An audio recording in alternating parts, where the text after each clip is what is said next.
I adjusted my wire-rimmed glasses and stared at the dry erase board where Zachary Cole was scribbling marketing projections. The numbers were pure fantasy. I cleared my throat, planning to show the actual cash flow metrics from our quarterly ledger, but before I could get a full sentence out, Zachary turned around and raised his hand like a traffic cop. "Let us hold on for a second, Arthur," Zachary said, flashing that polished veneer white smile of his. "I think we need to keep this discussion high level. We do not want to get bogged down in the minutiae of the ledger while we are discussing brand momentum." Nobody else in the room said a word. Our chief executive, Julian Thorne, just nodded along, tapping his gold pen against his leather-bound notebook. Across the table, Sean Miller, our chief technology officer, was busy scrolling through his phone, completely ignoring the exchange. I looked down at my notepad. Underneath my meeting agenda, I added a neat pencil stroke to a growing cluster of tally marks. That was interruption number 17 for that afternoon. 17 times in a single 90-minute session that my colleagues had cut me off, talked over me, or dismissed my analysis before I could finish a thought. My male colleagues had been interrupted exactly 0 times. My name is Arthur Pendleton. I am 56 years old, and I have spent the last 25 years of my life working as a corporate restructuring specialist and financial controller. I have seen the insides of dozens of companies, from manufacturing firms in the Rust Belt to high-flying software startups in Seattle. I do not deal in hope, and I do not deal in hype. I deal in the cold, hard reality of the general ledger. 6 months ago, Julian Thorne recruited me to join Novatech Systems. The company had developed a truly remarkable machine learning platform that optimized supply chain logistics for mid-sized retail brands. The technology was solid, but their financial management was a complete disaster. They were burning through their Series A funding at a rate of $4 million every single month, missing their quarterly revenue targets, and repeatedly pushing back their Series B funding round. When Julian first approached me, he was desperate. He sat in my office, drank my cheap coffee, and told me that my experience was exactly what Novatech needed. He promised me complete autonomy, a direct line to the board of directors, and the authority to overhaul their entire financial operations. I believed him. I left a very comfortable, secure advisory role at a boutique firm because I saw the genuine potential in what Novatech had built. I thought I could help them build a stable, long-term business that would protect the livelihoods of their 67 employees. But the reality of working at Novatech was very different from the pitch. The moment I transitioned from cleaning up their historical accounting records to implementing actual financial discipline, the culture shifted. Julian, Zachary, and Sean had been running the company like a private club for years. They were used to spending money without oversight, and they did not like a 56-year-old controller telling them that their projections were unrealistic. The pattern of interruptions started almost immediately. In my first leadership meeting, I tried to point out that our customer acquisition costs were rising faster than our lifetime value metrics. Before I could explain the formula, Zachary cut in to talk about our social media engagement. In the second meeting, when I tried to discuss our server hosting overhead, Sean interrupted to talk about our product roadmap. It was not just rude, it was a deliberate strategy to keep my voice out of the room. They wanted my name on the financial statements to satisfy their investors, but they did not want my actual input on how to run the business. I tried to handle it professionally at first. I scheduled a private meeting with Zachary in his office. I told him directly that I noticed he had interrupted me multiple times during the weekly sync. I told him that as the financial strategist, I needed to be able to present my full analysis to the team so we could make informed decisions. Zachary laughed, leaned back in his leather chair, and crossed his legs. "Come on, Arthur. You are taking things too personally," he said. "We are a fast-moving startup. We do not have time for long-winded academic lectures. We need to keep the energy high." I tried talking to Julian, too. I walked into the chief executive's office, sat down, and laid out the spreadsheet tracking the interruptions. I showed him that over a 3-month period, I had been cut off 142 times, while the rest of the leadership team had faced almost no interruptions. Julian did not even look at the spreadsheet. He just smiled, smoothed his tie, and said, "Arthur, The guys respect you, but you have to understand our culture. We are collaborative. We bounce ideas off each other. It is not personal. You just need to be more assertive. I realized then that talking to them was a waste of time. They were not going to change, and Julian was not going to help me. But the stakes were about to get much higher. Julian announced that Lawrence Croft, the managing partner of Croft Ventures, was preparing to join our next board meeting.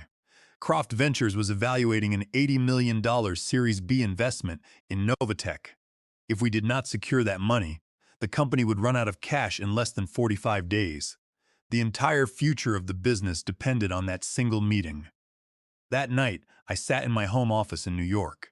We lived in a state with a single-party consent law for recording audio, New York Penal Law Section 250.0. This meant that as long as I was a participant in the conversation, I could legally record it without asking for permission from anyone else in the room. I did not want to use a recording as a weapon. I just wanted a clean, undeniable record of what was happening in those meetings. I wanted to protect myself, and I wanted to document the toxic culture that was putting the entire company at risk. I decided that during the next meeting, when the investor joined, I would place my phone on the conference table and hit record. The days leading up to the investor meeting were incredibly stressful. I spent late nights going through the general ledger, line by line, trying to reconcile our reported numbers with our actual cash flows. That was when I discovered the real reason why Julian, Zachary, and Sean were so determined to keep me quiet. It was not just corporate arrogance. They were hiding a massive financial fraud. As I analyzed the development budget, I noticed a huge discrepancy in how Sean Miller was accounting for our research and development costs. Under standard accounting principles, specific to GAAP ASC 35040, software development costs can only be capitalized as assets once technological feasibility is established.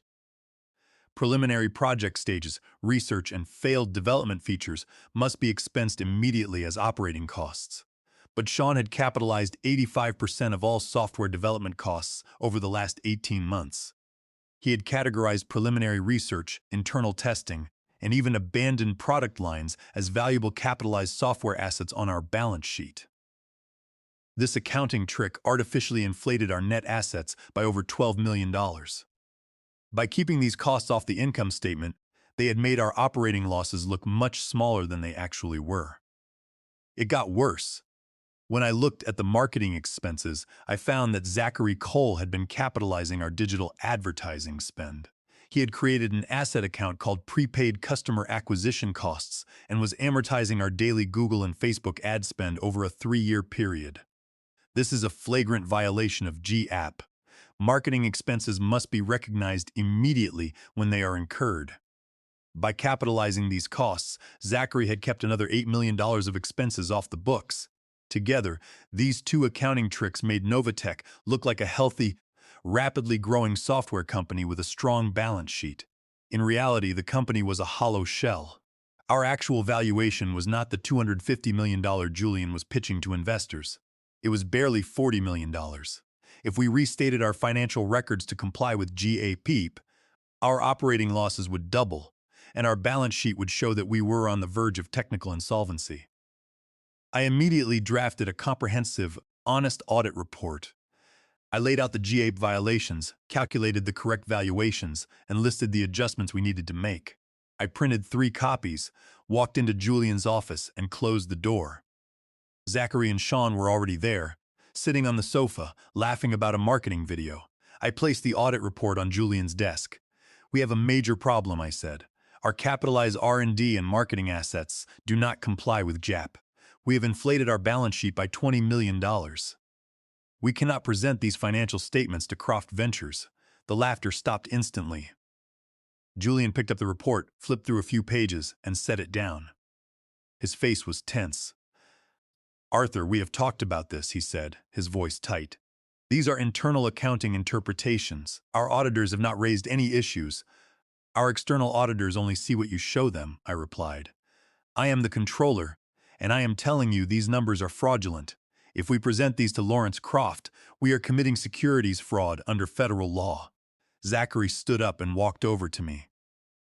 "Arthur, you do not understand how startups work," he said. raising his voice. "We are building a market leader here.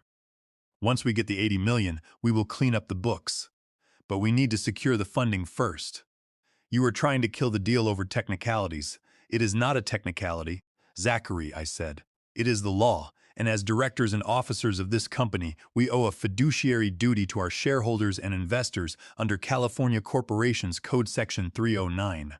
We must act in good faith and with the care of an ordinarily prudent person. Signing off on these numbers is a direct breach of that duty." Julian stood up and walked to the window. He stood there for a long moment, looking out at the city skyline. Then he turned to face me. "Arthur, I need you to sign the Series B Investor Disclosure Certificate by tomorrow morning. It certifies that our financial statements are accurate and comply with GAAP." I looked Julian in the eyes. "I will not sign it," I said. "I will not certify a fraud." Julian's expression turned cold. "Then we will find someone who will," he said. "You can leave the reports here." I walked out of his office. My heart was pounding, but my mind was perfectly clear. I knew exactly what they were going to do. They were running out of time, and they were desperate enough to do something incredibly stupid. I went back to my desk, opened my personal email, and drafted a message to my attorney friend, Clara Jenkins. I needed professional legal advice, and I needed it immediately. The next morning was the day before the big board meeting with Lawrence Croft. I arrived at the office early, around 7 a.m. The office was quiet and empty. I logged into our secure investor portal to check the status of the due diligence documents. I wanted to see if Julian had uploaded the unsigned financial statements. I opened the document repository and scrolled down to the compliance folder. My breath caught in my throat. There, uploaded to the secure server for Croft Ventures to review, was the signed Series B Investor Disclosure Certificate. I clicked on the file and opened it. I scrolled to the signature page. In the box labeled Chief Financial Strategist Controller, there was my name, Arthur Pendleton. And right above it was a digital copy of my signature. It was an exact replica of the signature from my employment contract, pasted onto the PDF document. I sat there staring at the screen, my hands cold. Julian Thorne had forged my signature. Under California Penal Code Section 470, forgery is a felony. It applies to anyone who signs the name of another person or of a fictitious person, knowing that he or she has no authority to do so, with the intent to defraud. By forging my signature on a material financial disclosure to induce an investment, Julian had committed a serious crime. And because Novatech Systems was incorporated in California, and the transaction documents designated California law as the governing jurisdiction, he was fully subject to California prosecution. I did not panic.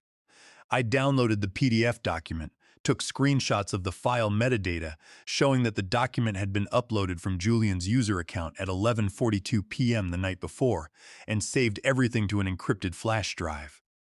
At 6 p.m. that evening, I met Clara Jenkins at a quiet Italian restaurant on the Upper East Side. Clara was a veteran corporate litigation attorney who had spent 20 years dealing with shareholder disputes and securities fraud. I laid out the printed documents, the audit report, the forged certificate, and the metadata logs on the white tablecloth. Clara reviewed the documents in silence, her eyes sharp behind her glasses. She took a sip of her Pinot Grigio and leaned forward. "Arthur, this is a criminal matter," she said quietly. "Julian has committed a state felony under California Penal Code Section 470. Because this document was submitted to an investor to secure an $80 million transaction, it also constitutes federal securities fraud." "What are my options?" I asked. "You can file a formal complaint with the SEC and the state attorney general," Clara said. "But that process takes months, and the moment Julian finds out, he will delete the servers, claim it was an IT glitch, and fire you. You will be stuck in a legal battle for years while the company collapses and 67 people lose their jobs." "Is there a cleaner way?" I asked. Clara smiled, a cold, professional smile. "Lawrence Croft is a sophisticated investor. He does not want to get dragged into a securities fraud lawsuit any more than you do. Under federal whistleblower protections and corporate disclosure laws, we can submit a confidential package directly to Croft Ventures' chief legal officer. We include the forensic proof of the forgery, the actual GAAP-adjusted ledger, and your audit report. We do it tonight." What do I do in the board meeting tomorrow? I asked.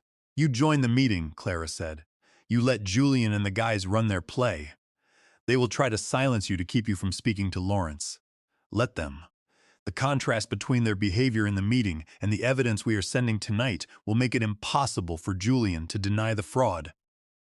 And Arthur, make sure you record the call. If they try to verbally pressure you to validate the numbers during the meeting, that recording will be your shield. I nodded.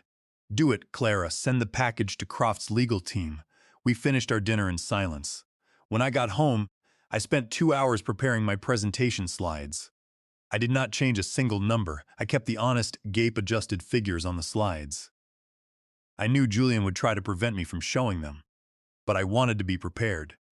I went to bed at midnight, but I did not sleep. I kept thinking about the 67 employees who had no idea that their leaders were putting the entire company's survival at risk for a fraudulent payout. I was determined to see this through to the end. The conference room was buzzing with nervous energy when I walked in at 9 a.m. the next morning. Julian was standing by the coffee machine, repeatedly straightening his tie. Zachary was pacing back and forth, rehearsing his marketing pitch on his tablet. Sean was sitting at the table, tapping his fingers against his laptop. I walked to the end of the table, sat down, and placed my phone face down on the polished wood. I opened the recording app and pressed the record button. In New York, my single-party consent was all that was needed to make this recording fully legal. At 9:05 a.m., the large video screen on the wall flickered to life. Lawrence Croft's face appeared. He was a distinguished-looking man of 62, with short silver hair and penetrating gray eyes. He sat in a bright, modern office in San Francisco, flanked by 2 of his firm's legal advisors. "Good morning, Julian," Lawrence said, his tone businesslike and direct. "Let us get straight to it. We have a lot of ground to cover today." "Absolutely, Lawrence," Julian said, flashing his warmest CEO smile. "We are excited to walk you through our final operational and financial projections for the Series B." Julian began his presentation. He spent 15 minutes talking about our strategic vision, our market expansion, and our customer satisfaction metrics. He spoke without a single interruption. Zachary followed him, presenting a slick slide deck on our brand acquisition channels and our projected customer growth. He spoke for another 15 minutes, uninterrupted. Sean then presented our technical architecture, describing our machine learning models and server efficiencies. Again, he spoke without interruption. Finally, Julian turned to me. "And now, Arthur Pendleton will present our financial validation and Series B projections." I clicked to my first slide, which showed our actual JAPE-adjusted balance sheet, including the restated R&D and marketing expenses. "Thank you, Lawrence," I began. "As you can see from our adjusted balance sheet, we have restated our operational expenditures to align with GAAP ASC 35040. This adjustment shows our actual operating loss for the last fiscal year was." Before I could finish the sentence, Zachary leaned forward, cutting me off. "Sorry to jump in, Arthur, but those restated figures are just one conservative scenario. If you look at our primary model, which includes our projected customer lifetime value," I kept my tone calm and professional. "Zachary, these are not scenarios. These are our actual GAPE-compliant financial figures." According to our general ledger, Sean Miller interrupted me next. "Arthur, let us not get bogged down in technical accounting details. The infrastructure development costs are amortized over a longer cycle because the technology has a multi-year shelf life. The investor needs to see the run rate." I tried to speak again. "Sean, under GAPE, we cannot capitalize preliminary research." Then Colin Brooks, the product director, chimed in. If I could just add to Sean's point, our user engagement metrics actually justify the capitalized status because— "Stop," Lawrence Croft said. The word was not loud, but it carried the weight of absolute authority. The conference room fell into a sudden suffocating silence. Julian froze. Zachary's mouth remained slightly open. Sean sat back in his chair. Lawrence Croft leaned forward in his chair in San Francisco, looking directly into the camera. "I have been counting," Lawrence said, his voice cold and steady. "Arthur has been speaking for less than 5 minutes, and he has been interrupted 3 times by 3 different people." Julian stammered, his face flushing. "Lawrence, we are just trying to keep the meeting on track. Arthur's views are a bit traditional for a high-growth tech startup. It is not just this meeting, Julian. Lawrence cut him off. My team has reviewed the internal meeting recordings and documents you submitted during our preliminary diligence. Arthur is consistently interrupted and silenced whenever he tries to present actual expense metrics. But that is the least of your problems today. Julian pad visibly. What do you mean, Lawrence? Yesterday evening, my chief legal counsel received a forensic compliance package. Lawrence said, his gray eyes locking onto Julian.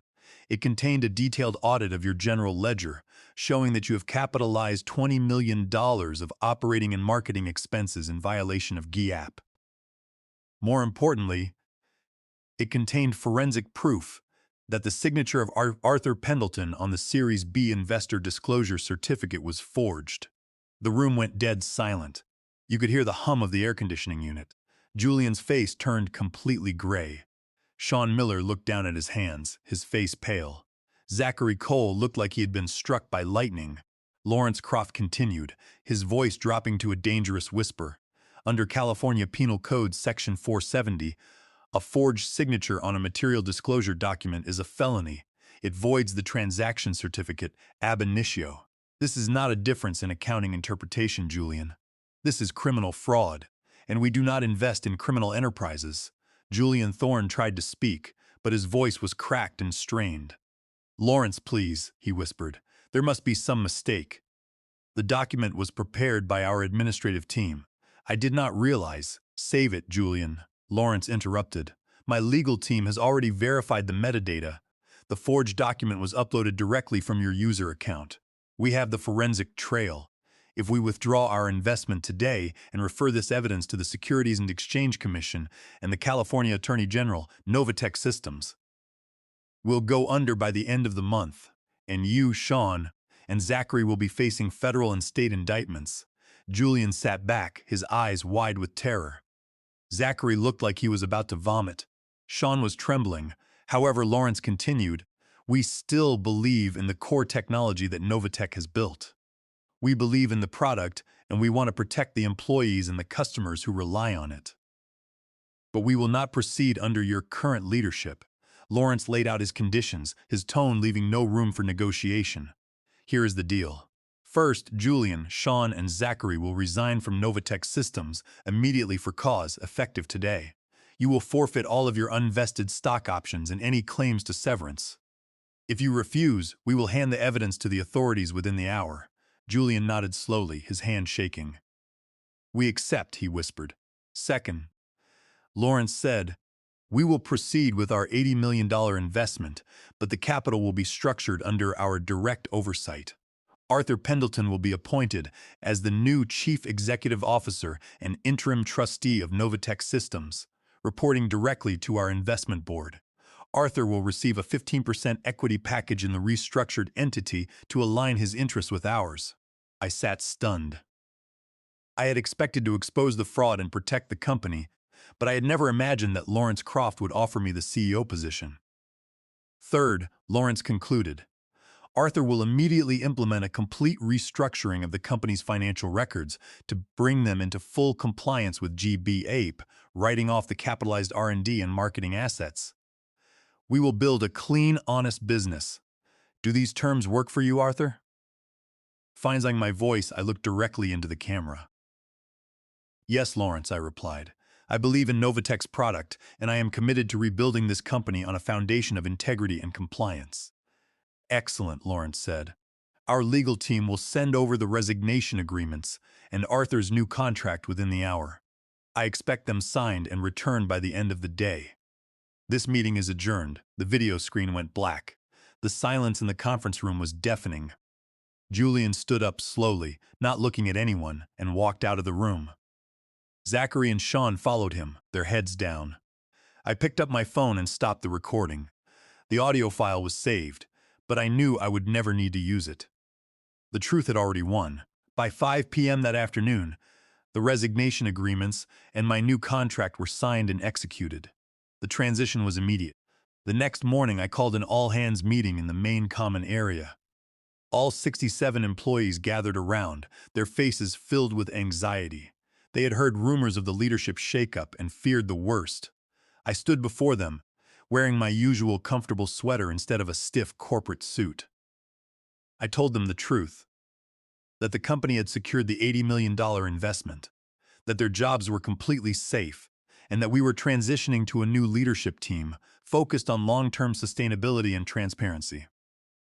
The relief in the room was palpable. Several employees actually started crying.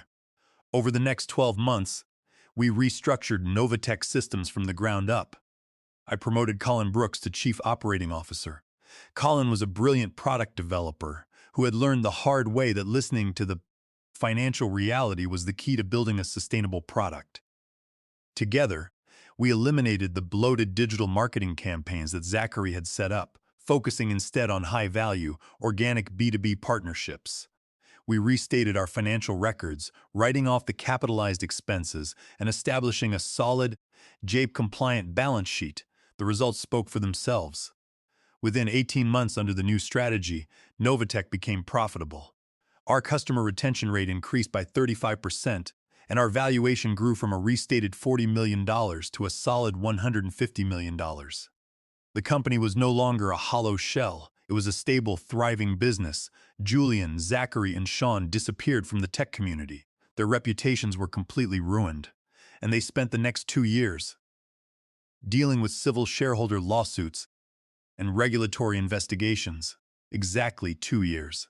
After that fateful board meeting, I received an email from Lawrence Croft. He wanted to meet for lunch in New York. We sat at a quiet corner table in a restaurant overlooking Central Park. Lawrence took a sip of his sparkling water and looked at me. "Arthur, you have done an incredible job with Novatech," he said. "You proved that operational compliance and financial integrity are the best drivers of return on investment." "Thank you, Lawrence," I said. "We built a good foundation." "We are launching a new $500 million fund," Lawrence said, leaning forward.